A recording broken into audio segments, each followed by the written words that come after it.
The security system chimed at 2:47 a.m., its soft blue glow cutting through the darkness of our bedroom. I'd installed every sensor, every camera, every digital lock in this house myself. Pride and paranoia, my sister Monica always said. Tonight, it was paying off.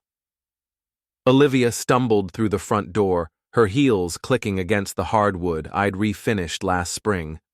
From the bedroom monitor, I watched her pause at the hallway mirror, smoothing her hair and checking her lipstick. Funny thing about lipstick, she hadn't been wearing any when she left for her business dinner 6 hours ago. I pretended to sleep when she slipped into bed, her skin cold and smelling of expensive cologne that definitely wasn't mine. Armani Code, if I had to guess. I'd smelled it before, lingering in our kitchen after her work friends visited. The next morning, I found the evidence she'd carelessly left behind. A cocktail napkin from the Metropolitan folded neatly in her purse with a message scrawled in masculine handwriting, "Call me tomorrow, E." "Good dinner last night?" I asked, pouring coffee into the mug she'd given me last Christmas. "World's best husband," it read. The irony wasn't lost on me. Olivia barely looked up from her phone. "Fine. Just boring work stuff with the team." "The team, huh? Anyone I know?" Her fingers paused over the screen for just a moment. "Ashley, Jared, some people from the corporate office. You wouldn't know them." I nodded, sipping my coffee. "Right. Corporate people." That afternoon, while Olivia was at her supposed yoga class, I did what any self-respecting, tech-savvy husband would do. I checked the logs. Our smart home system recorded everything: door sensors, motion detectors, even the times when various devices were manually disabled. What I found made my blood run cold. Every Wednesday for the past 3 months, the bedroom camera had been switched off between 11 p.m. and 2 a.m. Every Wednesday, Olivia's phone had connected to our Wi-Fi at exactly 2:45 a.m., suggesting she'd been turning it back on after arriving home. But here's the thing about being thorough. I'd installed a backup system she didn't know about, a hidden camera in the living room that couldn't be disabled from the main panel. The footage from last night was crystal clear. Olivia entering at 2:47 a.m., followed 30 seconds later by a man in an expensive suit. They'd talked quietly by the door, his hands on her waist, her fingers straightening his tie. Then a long kiss before he left. I recognized him immediately. Eli Grant, VP of Strategic Development at Olivia's company. We'd met at the Christmas party where he'd made a point of mentioning his new Tesla and his downtown condo. Twice. My hands shook as I saved the footage to 3 different drives. "You look like hell," Monica said when I walked into Murphy's Tavern that evening. My sister had been bartending there for 5 years, and nothing surprised her anymore, except maybe this. "I need your help," I said, sliding onto a bar stool. "Let me guess. Olivia?" I showed her the footage on my phone. Monica's expression shifted from casual interest to fury in about 10 seconds. "That sanctimonious bitch," she muttered, pouring me a whiskey. "After everything you've done for her. The house, the renovations, putting her through that project management certification. There's more." I told her about the Wednesday pattern, the disabled cameras, the cocktail napkin. Monica leaned across the bar. "What do you need?" "Information. You know everyone in this town. I need to know about Eli Grant." "The Tesla guy?" "Yeah, I know him. Comes in here sometimes with his gym buddy, acts like he owns the place. Tips like shit, treats the waitresses like servants." She pulled out her phone. "Give me 24 hours. The next evening, Monica had a file that would make a private investigator jealous. Eli Grant, age 42, divorced last year. Ex-wife took half his assets, which is why he's renting that fancy condo instead of owning it. He's leveraged up to his eyeballs trying to maintain his lifestyle. She slid a folder across the bar. "Here's the interesting part. He's been promising promotions to female employees in exchange for special projects. Nothing anyone can prove, but the rumors are consistent." "What kind of special projects?" The kind that happen after business, dinners at the Metropolitan. I felt sick. How many others? At least 3 that I could confirm. All young, all ambitious, all eventually transferred to different departments when they got too demanding. Jesus. It gets better. Your wife isn't his only current project. There's a marketing coordinator named Ashley who's been seen with him at various hotels around town. Ashley, the name from Olivia's fake dinner story. There's something else, Monica continued. My friend Sarah works in HR at their company. She says there's been talk about Eli getting promoted to senior VP. Word is, he's been using inside information from his various relationships to make strategic decisions. Inside information? Project details, client lists, budget numbers. Things that ambitious project managers might share to impress their potential new boss.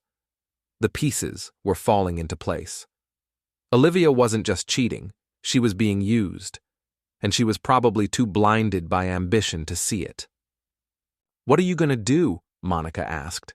I finished my whiskey. I'm going to give them exactly what they deserve. The next Wednesday, I followed them. Olivia left for her yoga class at 7 p.m., dressed in actual workout clothes for authenticity. I waited 10 minutes, then drove to the parking garage beneath Eli's building. His Tesla was in its assigned spot, plugged into the charging station. I'd done my research on electric vehicles, and I knew exactly how to make his evening memorable without causing permanent damage. First, I disconnected the charging cable and taped a note to the port. Charging suspended due to suspicious activity. Contact building management. Then I used washable window paint to write cheater across his windshield. It would wash off with the next rain, but it would certainly get attention. Finally, I left the cocktail napkin from Olivia's purse on his driver's seat, along with a printed photo from our security camera showing him leaving our house. I was back home by 8:30, sitting in my workshop with a beer and my laptop, monitoring our home security system. They arrived at 9:15. Through the hidden camera, I watched Olivia let Eli into our house. The house I'd spent 2 years renovating, the house I'd installed every fixture and painted every wall in. They went straight to the kitchen, where Eli poured himself a glass of my good scotch. "This is nice," he said, looking around at my handiwork. "Very domestic." "Brian did all the work himself," Olivia replied. "He's good with his hands, I'll give him that." "Just his hands?" They laughed, actually laughed. I saved every second of it. At 11 p.m. my phone rang.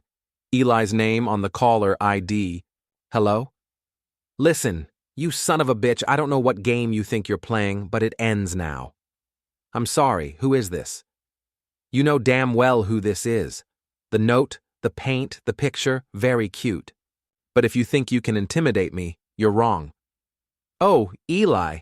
Hi, I was wondering when you'd call. How's the Tesla?" Silence. "Here's the thing," I continued. "I've got about 3 hours of security footage of you in my house drinking my scotch with my wife.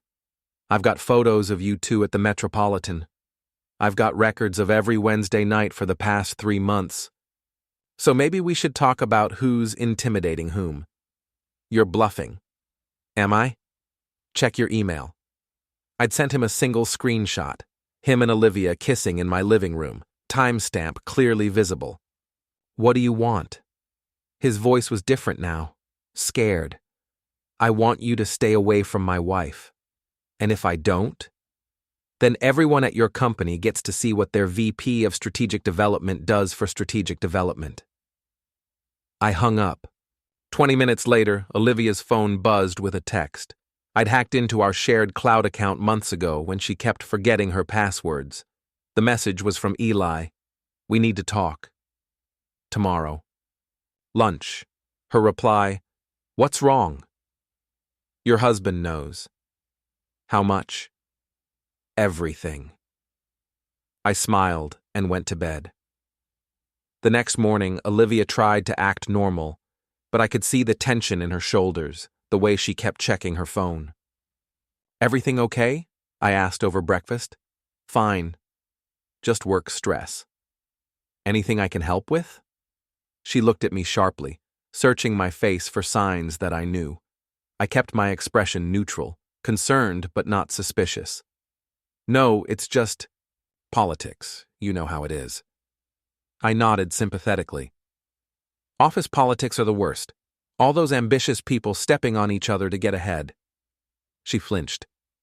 At noon, I drove to the Metropolitan and positioned myself at the bar with a clear view of the restaurant section.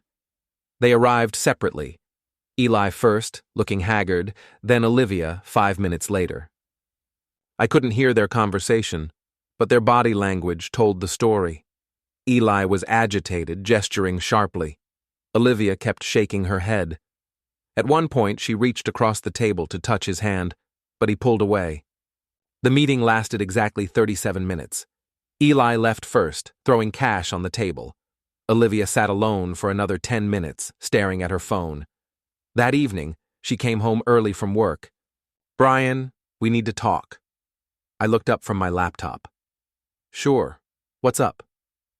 She sat down across from me, her hands folded in her lap. "I've been thinking about us. About our marriage." "Okay. I think we might need some space to figure things out." "Figure what out?" "Whether this is still working. Whether we still want the same things." I closed my laptop and gave her my full attention. "What brought this on?" "It's not sudden. I've been feeling this way for a while. We're just different people than we were when we got married." "Different how?" She gestured around the room. "You're content with all this. The house, the routine, the small-town life. But I want more." "More what?" "More excitement. More challenge. More passion." "I see." I leaned back in my chair. "And you think you'll find that passion somewhere else?" Her eyes widened slightly. "What do you mean?" "I mean, Olivia, that I know about Eli." The color drained from her face. "I know about the Wednesday nights. I know about the Metropolitan. I know about the disabled security cameras." I pulled out my phone and showed her the screenshot. "I know about all of it." She stared at the image for a long moment, then looked up at me with something I'd never seen in her eyes before. Genuine fear. "How long have you known?" "Long enough." "Brian, I can explain." "Can you? Can you explain why my wife has been bringing another man into our house? Into our bedroom?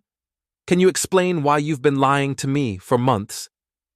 Tears started flowing down her cheeks. It wasn't supposed to happen like this. How was it supposed to happen? "I don't know. It started as work, and then we had a few drinks, and then..." She wiped her eyes. "He made me feel important. Valued. Like I was more than just someone's wife. You are more than someone's wife. You're also someone's wife." "That's not what I meant." "I know exactly what you meant." I stood up. "The question is, what happens now?" "I don't know." "Well, I do. You're going to end it with Eli. Tonight. And then we're going to figure out if there's anything left of our marriage worth saving." She nodded, still crying. "And Olivia? If I find out you're still seeing him or lying to me about anything else, I'll make sure everyone at your company knows exactly what kind of strategic development their VP is really doing." She looked up at me with surprise. "You wouldn't try me." For 2 weeks, I thought it was over. Olivia seemed genuinely remorseful. She came home early, suggested date nights, even talked about couples counseling. I almost believed we could work through it. Then Monica called. "You need to get down here. Now." "What's wrong?" "Just get here." I found her at Murphy's Tavern with her friend Sarah from HR. "Tell him what you told me," Monica said. Sarah looked uncomfortable. "I probably shouldn't be sharing this, but there's been some developments at work." "What kind of developments?" "Eli Grant got that promotion, senior VP, and one of his first decisions was to recommend Olivia for a new position, Director of Strategic Projects." It's a significant raise and a lot more responsibility. My stomach dropped. When did this happen? The promotion was announced yesterday. Olivia starts her new role Monday. So she didn't end it. It gets worse, Monica said. Tell him the rest. Sarah shifted in her seat. There are rumors that Eli's planning to leave his wife. Apparently, he's been telling people he's found someone special, someone who understands his ambitions. I felt like I'd been punched in the gut. His wife? He reconciled with his ex-wife 3 months ago. They've been trying to work things out, but now? Sarah shrugged. Word is, he's planning to ask for another divorce. I drove home in a daze. Olivia was in the kitchen, cooking dinner and humming. She seemed happier than she'd been in months. Good day? I asked. Actually, yes. I got some great news at work. Oh? I'm getting promoted, Director of Strategic Projects. Can you believe it? I stared at her. Wow, that's sudden. I know. Eli, Mr. Grant, he recommended me personally, said I showed exceptional insight and dedication. I bet he did. She didn't catch the sarcasm. This changes everything, Brian. The salary, the opportunities. We could finally start planning for the future we always talked about. What future is that? Kids, maybe a bigger house, travel. She turned to face me, eyes bright with excitement. I know things have been rough between us, but maybe this is our chance for a fresh start. I wanted to scream. Instead, I nodded and smiled. That sounds wonderful. That night, I lay awake listening to her sleep, planning my next move. She'd made her choice. Now I'd make mine. I spent the next week gathering intelligence. Monica's network of bartenders, waitresses, and service workers throughout the city proved invaluable. In a town like ours, everyone knew everyone else's business. The picture that emerged was worse than I'd imagined. Olivia and Eli weren't just having an affair. They were planning a future together. He'd been feeding her inside information about the company's strategic direction, which she'd been using to position herself for advancement. In return, she'd been sharing details about her projects and client relationships that helped him make decisions that impressed the board. They'd been using each other, but somewhere along the way, it had become something more, at least for her. The kicker came from an unexpected source, Mrs. Daly, our 70-year-old neighbor who spent most of her day watching the street from her front window. That man's been coming around again, she told me while I was checking my mailbox. What man? The one with the fancy car. He was here yesterday afternoon while you were at work, and this morning too, early. Left just before you got up. My blood ran cold. Are you sure? Honey, I've been watching this neighborhood for 40 years. I know who belongs and who doesn't. That evening, I checked the security logs. Sure enough, the bedroom camera had been disabled twice in the past week. The backup camera showed Eli entering the house both times. They'd never stopped. The tears, the remorse, the talk of counseling. It had all been an act to buy time while they figured out their next move. I was done playing games. Friday evening, I called Monica. I need a favor, a big one. Name it. I need you to host a party. Tomorrow night. And I need you to invite some specific people. I gave her the list, Olivia's work friends, including Ashley and Jared, a few of our mutual acquaintances from the country club, some neighbors, including Mrs. Daly, and most importantly, Eli's ex-wife, Rebecca. Rebecca Grant? How am I supposed to invite her? I don't even know her. Sarah from HR can make the connection. Tell her it's a networking event for professional women. Rebecca's a marketing consultant. She'll be interested. Brian, what are you planning? Justice. Saturday morning, Olivia announced she was spending the day with Ashley, shopping and getting their nails done. Girl time, she called it. That sounds nice, I said. You deserve to relax. She kissed my cheek. You're sweet. I'll probably be late. Ashley wants to try that new wine bar downtown. Take your time. As soon as she left, I got to work. I spent the day preparing what I'd come to think of as my presentation.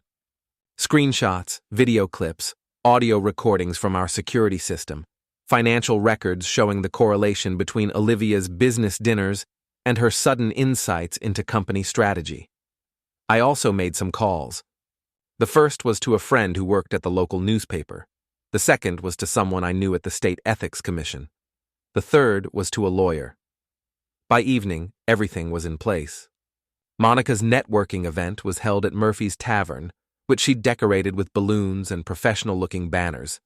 About 30 people showed up, including everyone on my list. Olivia arrived at 8, looking surprised to see so many familiar faces. "I didn't know you knew Monica was hosting this," she said. "I helped her plan it," I replied. "Thought it would be good for your career." She smiled and kissed me. "You're amazing."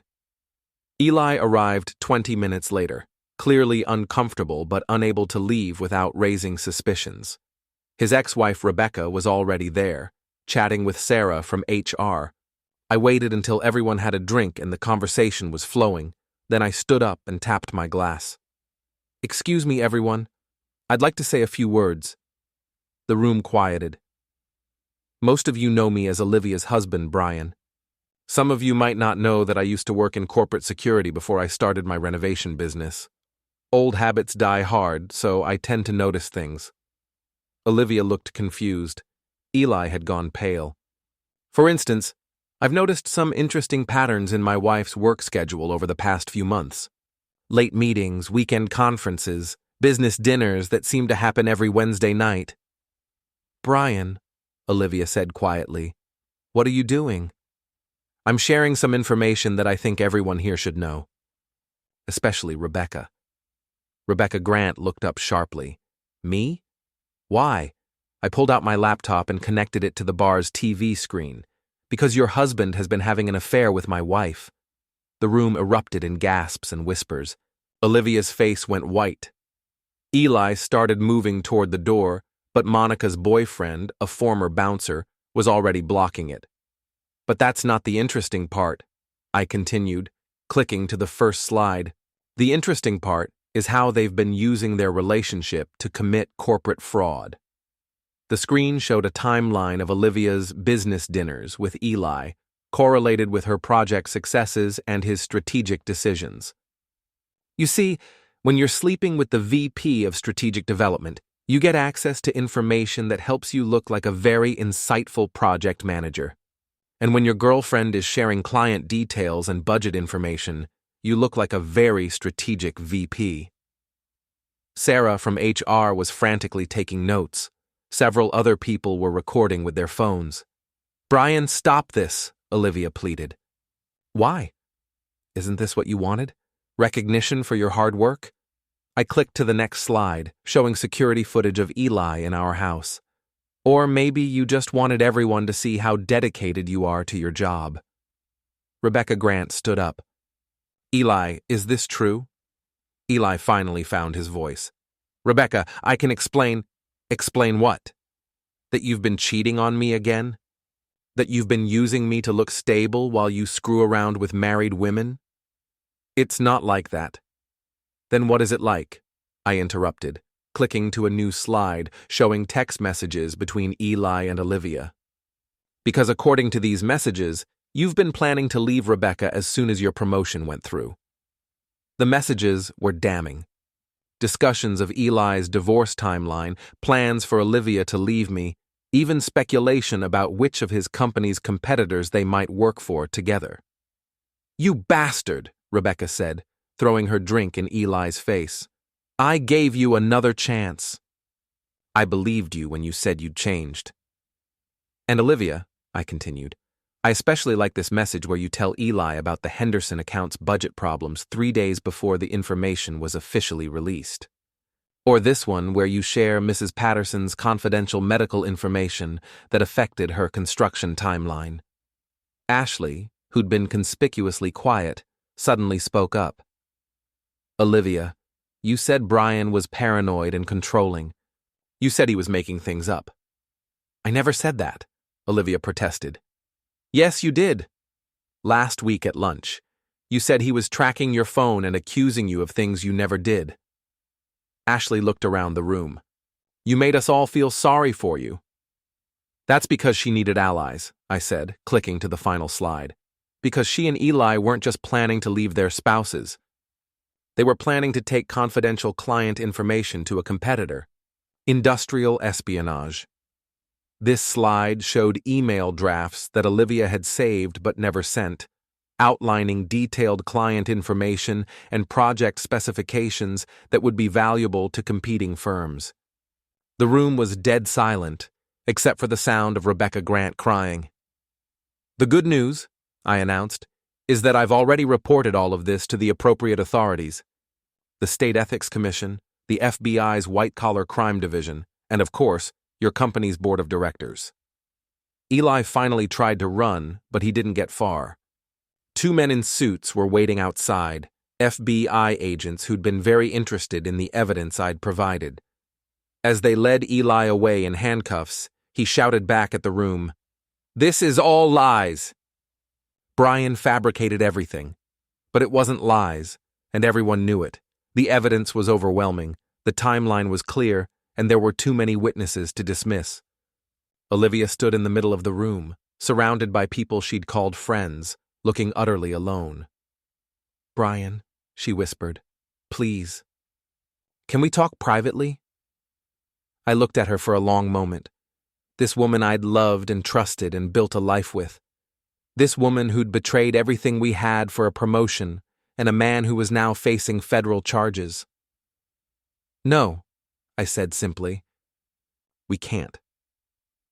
I walked out of Murphy's Tavern and drove home to the house I'd renovated with my own hands, the house where I'd planned to grow old with someone who turned out to be a stranger. Chapter. Epilogue. The aftermath. The investigation took 6 months. Eli Grant was convicted of corporate fraud and sentenced to 3 years in federal prison. His ex-wife divorced him again, this time taking everything he had left. Olivia was fired immediately and faced her own charges for industrial espionage. She plea bargained down to probation and community service, but her career in project management was over. No reputable company would hire her. She tried to come home after the trial, standing on our front porch with tears in her eyes and a suitcase in her hand. "I have nowhere else to go," she said. "That's not my problem anymore," I replied, and closed the door. The divorce was finalized 3 months later. I kept the house and most of our assets since her illegal activities had violated our prenuptial agreement's morality clause. She moved to another state, last I heard. Started over with a new name and a job waiting tables. I still live in the house I renovated, but I've made some changes. New locks, new security system, new memories. Monica comes by for dinner sometimes, and Mrs. Daly still waves from her window. People in town treat me differently now. Some with pity, some with respect, some with a kind of wary admiration. I'm the man who brought down the cheaters, who fought back when everyone expected me to just take it. I sleep well at night. Better than I had in months before everything came out. Because sometimes, when someone slips up and shows you who they really are, the best thing you can do is make sure everyone else sees it too.